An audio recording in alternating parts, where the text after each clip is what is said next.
ایک دوست نے اپنے ایک دوسرے دوست سے قرض لیا اور قرض لینے کے بعد جو ٹائم تھا وہ پورا ہو گیا. اب پیسے اس نے نہیں لوٹائے. بڑی کوشش کی اس نے کہ بھائی میری رقم واپس دے دیں, اس نے نہیں دیا. اب وہ یہ کیس لے کر عدالت میں چلا گیا اور جج صاحب سے جا کر اس نے کہا کہ اس نے میرے پیسے دینے اور یہ میری رقم نہیں لوٹا رہا. تو جج صاحب نے کہا کہ تمہارے پاس 30 دن ہیں, ودن 30 days تم نے اس کے پیسے واپس لوٹانے ہیں, ورنہ پھر تمہارے خلاف فیصلہ ہو جائے گا. تو وہ شخص گھر گیا. اب اس نے کیا کیا, اس نے صبح سے لے کر شام تک درود پاک پڑھنا شروع کر دیے. 1 دن 2 دن 3 دن 27 دن ہو گئے. وہ درود پڑھتا رہا اور انتظار کرتا رہا. پیسے تو تھے نہیں, 30ویں دن عدالت میں پیش ہونا تھا. 27 دن گزر گئے, 28ویں رات آ گئی. خواب میں اس کو کسی نے آواز دی کہ گھبراؤ نہیں, تمہارا قرض ادا ہو جائے گا. اگلے دن پھر درود پاک پڑھتا رہا. اب نبی پاک کی خواب میں زیارت ہوئی. آقا علیہ الصلوۃ والسلام تشریف لائے, فرمائے گھبراؤ نہیں, تمہارا قرض ادا ہو جائے گا. تم علی بن عیسیٰ وزیر کے پاس جاؤ اور اس سے کہو وہ تمہارا قرض ادا کر دے گا. اب جب صبح اٹھا تو بہت خوش کہ نبی پاک کی زیارت مجھے ہو گئی. لیکن پھر خیال آیا کہ میں اگر وزیر صاحب کے پاس گیا اور انہوں نے مجھ سے کوئی ایویڈنس مانگ لیا, کوئی پروف مانگا, کہ میں کیسے مان لوں تمہیں نبی پاک نے بھیجا ہے, تو اس بات پر تو میرے پاس کوئی دلیل نہیں ہے. اب 30ویں رات آ گئی, آخری رات ہے, صبح عدالت میں جانا ہے. درود پاک پڑھتے پڑھتے سو گیا. سرور کائنات علیہ الصلوۃ والسلام نے خواب میں پھر کرم فرمایا. فرمایا علی بن عیسیٰ وزیر کے پاس جاؤ, وہ تمہارا قرض ادا کر دے گا. کہ حضور میں چلا تو جاتا, مگر اگر وہ مجھ سے یہ کوئی پروف مانگتا, کوئی ایویڈنس مانگتا, تو میں کیا جواب دیتا. پیارے آقا علیہ الصلوۃ والسلام نے فرمایا کہ ایسا کرو, اسے یہ کہنا کہ آپ کا ایک راز ہے جو آپ جانتے ہیں اور رب جانتا ہے, اور وہ راز یہ ہے کہ آپ روزانہ فجر کے بعد 5000 بار درود پاک پڑھتے ہیں, اور جب تک درود پاک مکمل نہیں ہوتے آپ کسی سے بات نہیں کرتے. اب جب صبح اٹھا تو بہت مطمئن کہ اب تو دلیل بھی آ گئی ہے. پہنچ گیا صبح صبح علی بن عیسیٰ وزیر کے پاس. اس کا دربار لگا ہوا ہے. اس نے پیغام بھجوایا کہ میں علی بن عیسیٰ وزیر صاحب سے اکیلے میں ملنا چاہتا ہوں, پیغام لایا ہوں. درباری نے آ کر پوچھا, وزیر صاحب پوچھ رہے ہیں کس کا پیغام لایا ہو؟ کہا میں نبی پاک علیہ الصلوۃ والسلام کا پیغام لایا ہوں. فوراً وزیر صاحب نے بلا لیا. کہا فرمائیے. کہ مجھے میرے آقا علیہ الصلوۃ والسلام نے کہا ہے کہ آپ میرا قرض ادا کر دیں. میں 3000 دینار کا مقروض ہوں. Today is the last day in the court. آج مجھے کورٹ میں پیش ہونا ہے. اگر آج میں نے اپنا قرض ادا نہ کیا تو مجھے جو ہے وہ سزا ہو سکتی ہے. علی بن عیسیٰ کہتا ہے میں بالکل آپ کا قرض تو ادا کر سکتا ہوں, مگر مجھے کیسے پتہ چلے, کوئی دلیل ہے, کوئی پروف ہے کہ آپ کو نبی پاک علیہ الصلوۃ والسلام نے بھیجا ہے؟ کہتا ہے ہاں, خالی ہاتھ نہیں آیا, آقا نے دلیل بھی عطا فرمائی ہے. اچھا بتائیے کیا دلیل ہے؟ کا دلیل یہ ہے کہ آپ کا ایک راز ہے جو صرف آپ جانتے ہیں اور آپ کا رب جانتا ہے. 5000 ٹائمز ڈیلی آپ درود پاک پڑھتے ہیں فجر کے بعد, اور جب تک یہ درود پورے نہیں ہوتے آپ کسی سے بات نہیں کرتے. آپ ذرا پہلے تھوڑی دیر کے لیے امیجن کریں کہ جو وزیر 5000 بار روز درود پڑھتا ہوگا وہ عاشق رسول کیسا ہوگا. اس کی تو لاٹری نکل آئی نا, وہ تو خوشی سے جھوم اٹھا, کہتا ہے مرحبا یا رسول اللہ, میرے درود پاک قبول ہو گئے, بہت خوش. اب ابھی بیٹھے ہیں آپ, کمرے میں گیا, واپس آیا اور 3000 نہیں 9000 دینار لے کر آیا. کہتے 3000 تو نبی پاک کا حکم, مرحبا یا رسول اللہ, 3000 اور لیجئے, آپ نے اتنی اچھی خبر مجھے سنائی, اتنا پیارا خواب سنایا, آپ کے قدم میرے گھر تک آئے, اور 3000 مزید لے جائیے, اس سے اپنے بچوں کے لیے کوئی کاروبار شروع کیجئے, اور ایک وعدہ بھی کیجئے, زندگی میں آئندہ جب بھی آپ کو کوئی ضرورت پڑے گی نا آپ میرے پاس آئیں گے, میں آپ کا بھائی ہوں. اب یہ دیوانہ بڑا خوش ہو کر عدالت پہنچا. اچھا everybody expecting over there, سب یہ سوچ رہے تھے کہ یہ اس نے آج گرفتار ہی ہونا ہے, کیونکہ تھا ہی کچھ نہیں اس کے پاس, پہلے ہی کہہ دیا تھا کہ میں کولیپس ہو گیا ہوں. اب عدالت میں جاتے ہی اس نے 3000 دینار جج صاحب کو دے دیے کہ صاحب اس کا میرا قرضہ ادا کر دیں, میں جو ہے وہ اپنے قرضے سے بری ہونا چاہتا ہوں. جج صاحب ہوتے ہیں, انہوں نے کہا قرضہ تو ادا کر دیں گے, پہلے بتاؤ پیسے لائے کدھر سے ہو؟ تم تو کہتے تھے پیسے نہیں تھے تمہارے پاس, اتنی بڑی رقم کیسے انتظام کی؟ اب بھری عدالت میں گویا اس نے زبان حال سے یہ کہا کہ اتنا دیا سرکار نے مجھ کو، اتنی میری اوقات نہیں، یہ تو کرم ہے ان کا، ورنہ مجھ میں تو ایسی بات نہیں۔ اب اس نے بھری عدالت میں پورا واقعہ سنایا کہ میں نے تو کچھ نہیں کیا، آقا خواب میں تشریف لائے، میں وزیر صاحب کے پاس گیا، انہوں نے یہ پیسے دیے۔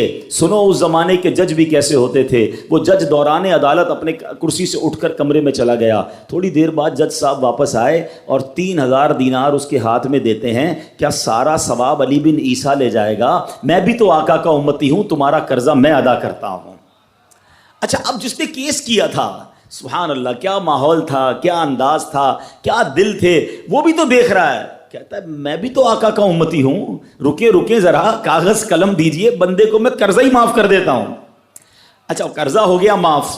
اب جو 3000 جج صاحب نے دیے تھے، وہ بندہ کہتا ہے جج صاحب ہوں واپس لے لو، میرا تو قرضہ ہی ادا ہو گیا۔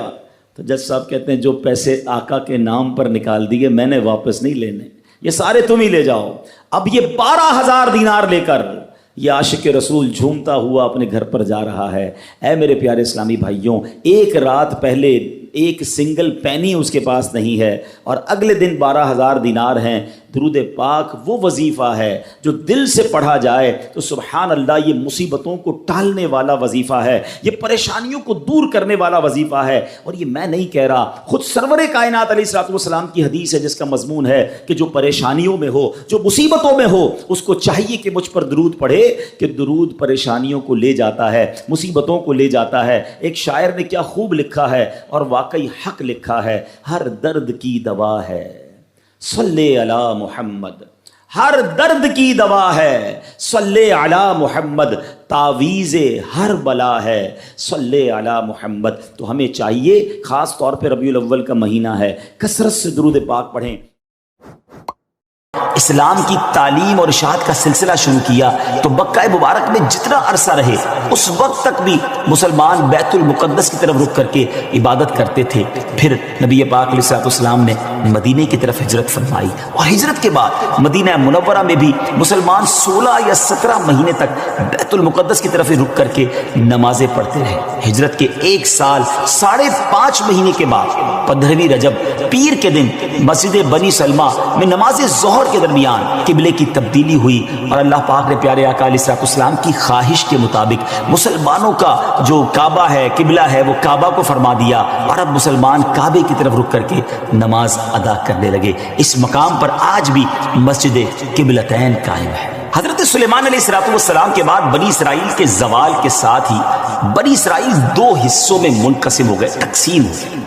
ہیکل سلیمانی کی عزت میں بھی کمی آ گئی۔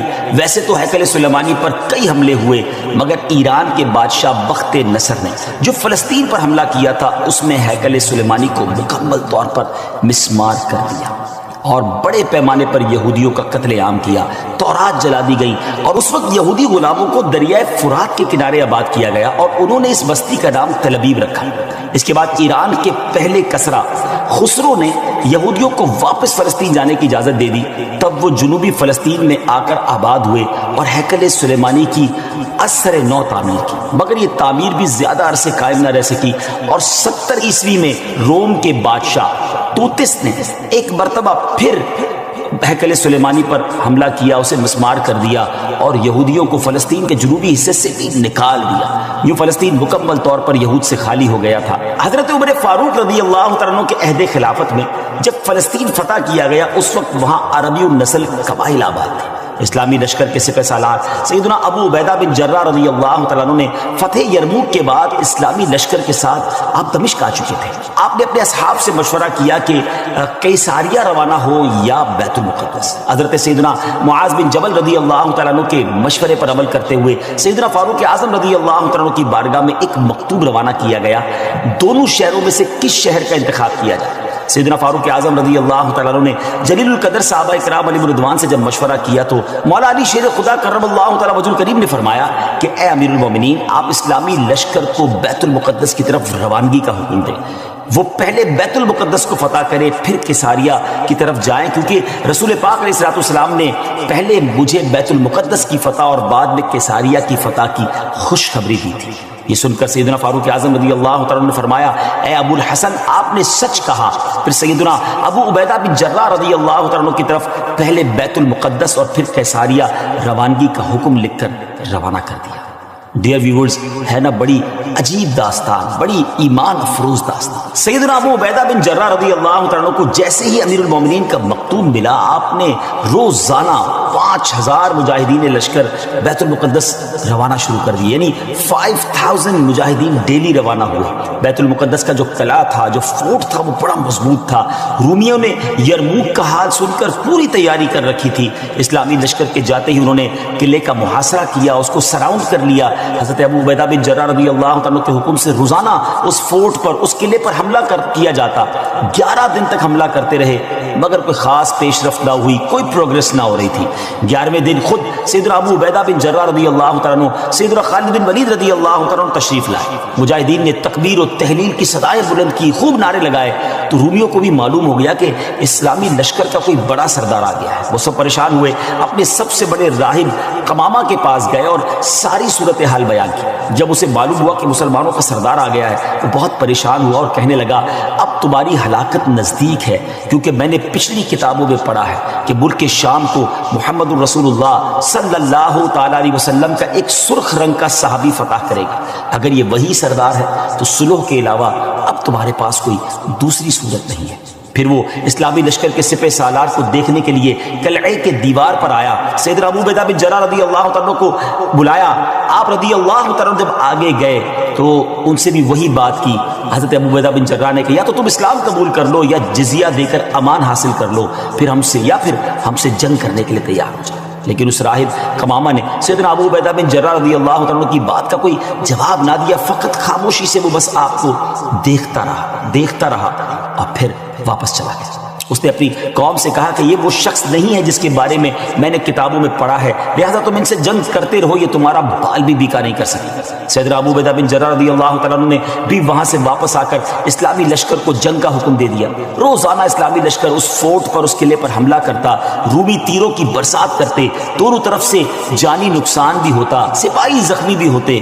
لڑائی 4 ماہ تک جاری رہی۔ جی ہاں ویورز، 4 منتھ تک یہ لڑائی جاری رہی۔ اہل شہر تنگ آ گئے۔ وہ دوبارہ اپنے جو سردار تھا، جو ان کا لیڈر تھا قمامہ، اس کے پاس گئے، ساری صورتحال بیان کی۔ وہ نصرانی راہب جو تھا وہ پھر قلعے کی دیوار پر آیا اور سیدنا ابو عبیدہ بن جراح رضی اللہ تعالیٰ عنہ سے کہنے لگا کہ ہم ہر حال میں تم سے جنگ کریں گے، البتہ ہمارے شہر کو صرف ایک ہی شخص فتح کرے گا جس کے اوصاف ہماری کتابوں میں لکھے ہوئے ہیں، وہ تم نہیں ہو۔ سیدنا ابو عبیدہ بن جراح رضی اللہ تعالیٰ نے فرمایا کہ تمہاری کتابوں میں اس کے کیا اوصاف لکھے ہوئے ہیں؟ اس نے کہا وہ ہم تمہیں نہیں بتائیں گے، البتہ اسے دیکھ کر ہم فوراً پہچان لیں گے کہ یہ وہی شخص ہے۔ ہاں اگر تم اس کا نام جاننا چاہتے ہو تو ہم اس کا نام بتا سکتے ہیں۔ اللہ اکبر، ان کی کتابوں میں اس صحابی کا نام بھی موجود تھا۔